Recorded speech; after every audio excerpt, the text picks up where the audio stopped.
Welcome to Grilled with Nick Mangold, presented by FanDuel.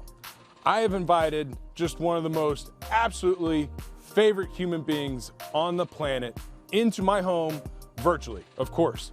So I'd like to welcome in former New York Jet, played with me, we were Bash Brothers together, Willie Cologne. Welcome, Willie. How are we doing today? I'm good, brother. I'm happy to be here. You look a little cold. I'm feeling a little warm. Now listen, I got this smoker going up here. We're at 450 degrees because of you. Born and bred New York City, South Bronx. Yes, sir. I thought, and we've done a little bit of eating together. A lot. So for this episode of Grilled, I was thinking I'm going to do a steakhouse New York strip with some sauteed onions and mushrooms, with some green giant, cauliflower mash, and cream spinach, because we always got cream spinach when we go out to steakhouse. Yes, sir. Look at that. He's thick. Yeah, baby. That's with two C's. Tell me a little bit, born in New York City, tell me about your experience growing up here in the greatest city on the earth. It's funny, Nick, man, because I think one of the reasons that I think we both appreciated playing for New York is there's no place like it on earth. We both traveled a lot. I've traveled a lot. And New York stands alone just because one, it's a melting pot, and that it's its own culture in itself. Being a New Yorker, you wear it like a badge. When you tell people you're from New York, there's a heightened sense. There's like, oh, you must be tough. Oh, you must be, you must have seen a lot. But one thing I hold near and dear to my heart, being a New Yorker, is that we tell it like it is. It's just how New Yorkers operate, and I always appreciated that. And it makes you quick, it makes you sharp, and it always keeps you in the game of life. And so that's what I appreciate through and through. What was your experience being in Pittsburgh, being in that organization, and being around the guys that you came in with? Because I played with Alan Faneca. He came to us at the New York Jets, and so he always talked a lot about Pittsburgh. Kind of give me your flavor of what you got to deal with. It was a blessing, man, because being drafted in the 4th round, 131, going to the Pittsburgh Steelers, a team who had just won a Super Bowl in 2005. And so here I was this kid from Hofstra who nobody knew about. I had a big chip on my shoulder. I was feisty. I was gritty.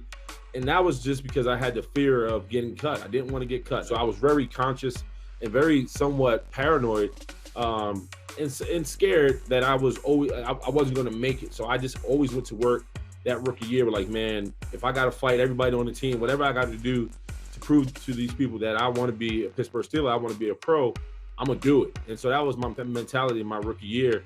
All right, I've grabbed the sides, so we are ready to go. We are going to now saute these onions and mushrooms, which I'm pretty excited about because it uses a lot of butter. And whilst I'm doing that, so you hung it up. Oh, look at that thing popping. So you hung up the cleats, yes, and sir. You moved into media world. What was that like for you? What was that experience of going from, kind of the entertainer on the field to entertainer in front of the camera? It's tough, man, because when you do a lot of these, when you get into the media world and you sit in front of a lot of producers or people who make a lot of, big time decisions as far as, content and hiring people, a lot of people want you, they always tell you the classic line, well, I just want you to be yourself. I want you to just I just want you to let it swing and just let it happen. That's not the right advice. The right advice is, listen, man, you're not going to be great. You're probably going to suck. You're not going to probably feel good about yourself.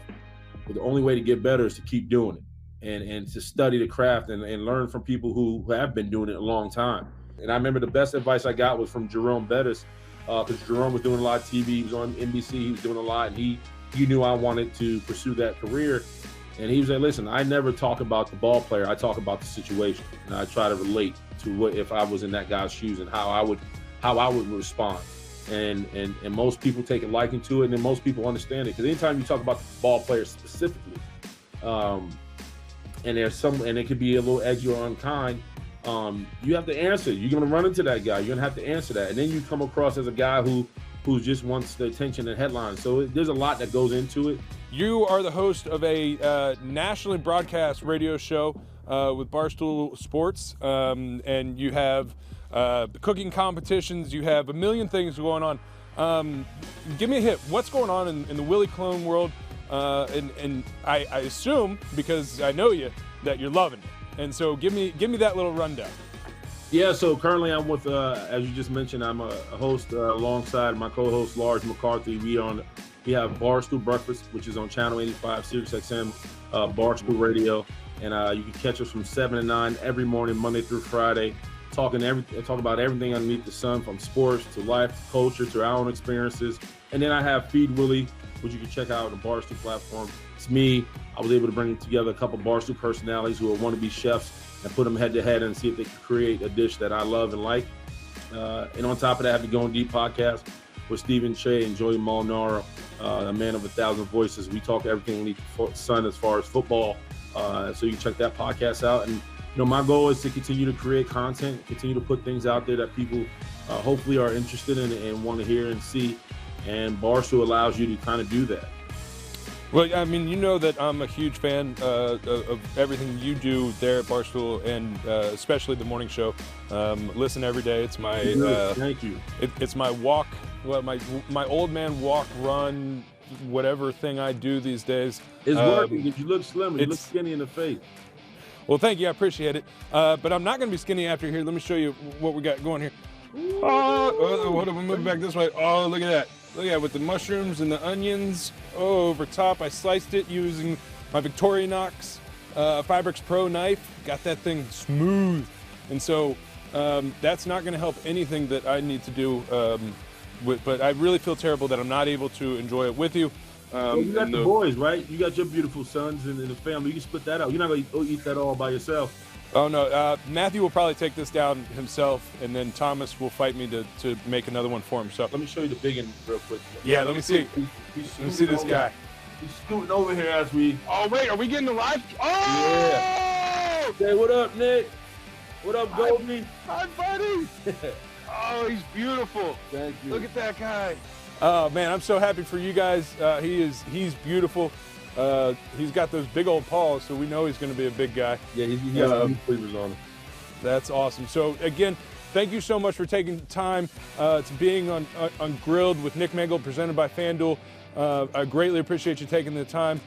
Spend some time with that little man because he deserves it. And hopefully soon we can get together and, we can get back to normal life. So thank you so much for joining me. Appreciate it.